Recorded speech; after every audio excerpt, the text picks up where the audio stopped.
તો નમસ્કાર મિત્રો, કેમ છો તમે બધા? આઈ હોપ કે તમે બધા ઠીક છો. સ્વાગત છે તમારું મારા એક નવા વ્લોગમાં. અને આજે આ વ્લોગમાં આપણે આવ્યા છીએ પોહરીમાના આશ્રમે. તો વ્લોગમાં કન્ટિન્યુ બન્યા રહેજો, કારણ કે હું તમને આ પોહરીમાના આશ્રમનો આખી મુલાકાત કરાવીશ. વ્લોગ બહુ ઇન્ટરેસ્ટિંગ થવાનો છે, એટલે વ્લોગમાં તમે કન્ટિન્યુ બન્યા રહેજો.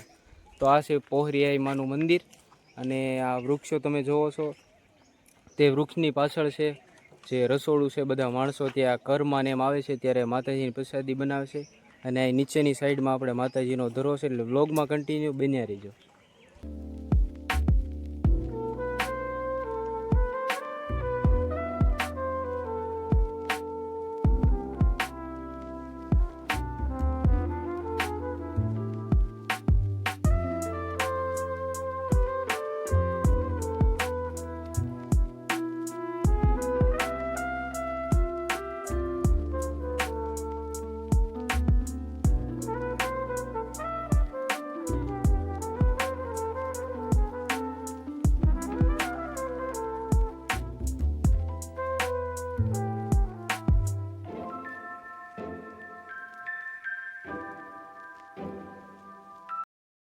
તો મિત્રો, ફાઇનલી આપણે શ્રીફળ પણ વધેરી નાખ્યું છે અને માતાજીના દર્શન પણ કરી નાખ્યા છે. અને આ છે માતાજીના મંદિરનો પાછળનો ભાગ, અને આ છે મામાદેવનું મંદિર. એટલે વિડીયોમાં કન્ટિન્યુ બન્યા રહેજો, કારણ કે આ વિડીયો બહુ ઇન્ટરેસ્ટિંગ થવાનો છે.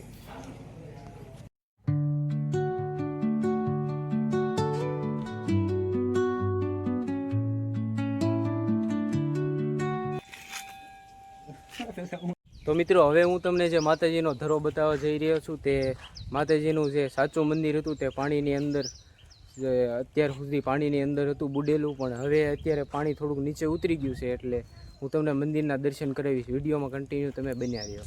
તો આ છે પોહરી માતાજીનું, જે પહેલાં બધા માણસો અહીંયા પહેલાં માતાજીની પ્રસાદી કરતા. આવું અમુક કંઈક જગ્યા છે, તમે જુઓ આ રીતની. વિડીયોમાં તમે કન્ટિન્યુ બન્યા રહેજો, કારણ કે હવે હું તમને માતાજીનું જે સાચું મંદિર હતું પાણીની અંદર જે ડૂબેલું તેના દર્શન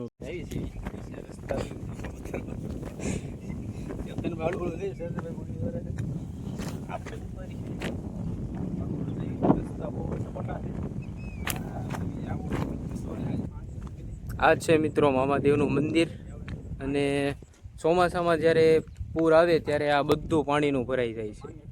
અને આ છે મામાદેવનું, અને આ છે પોહરી માતાજીનું મંદિર, જે હજી પણ પાણીમાં ડૂબેલું છે. અને આ છે મામાદેવનું મંદિર, જુઓ તમે મિત્રો.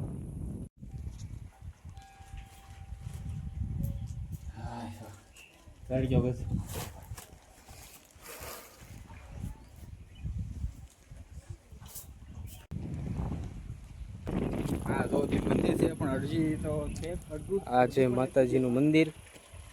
આ માતાજીનો હજી 20% તે ભાગ બતાણો છે મંદિરનો, અને આખો ધરો છે, તમે જુઓ મિત્રો.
તો મિત્રો, અત્યારે માછલાને મમરા નાખી દીધા છે, અને મંદિર હજી નથી બતાણું, કારણ કે પાણીમાં બુડેલું છે.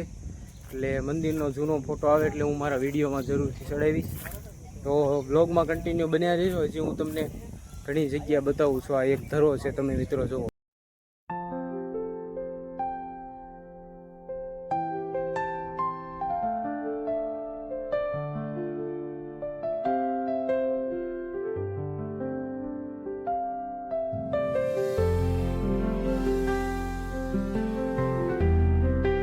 આજના બ્લોગમાં બસ આટલું જ તે મિત્રો. તમને મારો બ્લોગ કેવો લાગ્યો કમેન્ટ સેક્શનમાં જરૂરથી જણાવજો. વિડીયોને લાઈક કરજો, ચેનલને સબસ્ક્રાઈબ કરી મને થોડોક સપોર્ટ આપજો મિત્રો.